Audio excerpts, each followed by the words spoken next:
80 বছর বয়সী এক বৃদ্ধ একটি জীবন্ত গাছ স্পর্শ করতেই গাছটি শুকিয়ে কঙ্কালসার হয়ে যায়। এই ঘটনায় বৃদ্ধ বুঝতে পারে তার মধ্যে রয়েছে জীবন শুষে নেয়ার এক অদ্ভুত ক্ষমতা। এরপর সে একজন তরুণ ডাক্তারের গলা চেপে ধরে, সাথে সাথেই ডাক্তারের তরুণ মুখটি কুঁচকে যায়। অন্যদিকে বৃদ্ধ লোকটির মুখ থেকে বয়সের ছাপ গায়েব। তাকে প্রায় 30 বছর তরুণ দেখাচ্ছিল। এরপর বৃদ্ধ লোকটি অন্য আরেকজনকে ধরার চেষ্টা করে, কিন্তু কিছুই হয় না। তার কোনো ক্ষমতাই কাজ করে না। আসলে ওই লোকটির শরীরে বয়সকে প্রতিরোধ করার এক প্রাকৃতিক ক্ষমতা ছিল।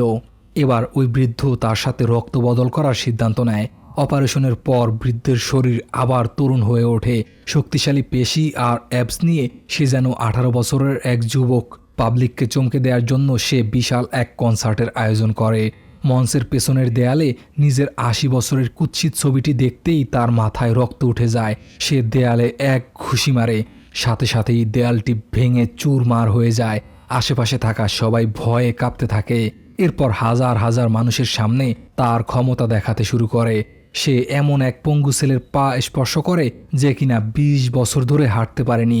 সাথে সাথেই অদ্ভুত এক ঘটনা ঘটে যায়। ছেলেটির শুকনো দুর্বল পা ধীরে ধীরে সুস্থ হতে শুরু করে, এমনকি সে সোজা হয়ে দাঁড়ায়। লোকটি সেদিকে খেয়াল না করে সোজা হেঁটে যায় লিউকেমিয়ায় আক্রান্ত এক মেয়ের কাছে। সে আলতো করে মেয়েটির শুকনো চুল স্পর্শ করতেই তার ফ্যাকাশে মুখ মুহূর্তের মধ্যেই সতেজ হয়ে ওঠে।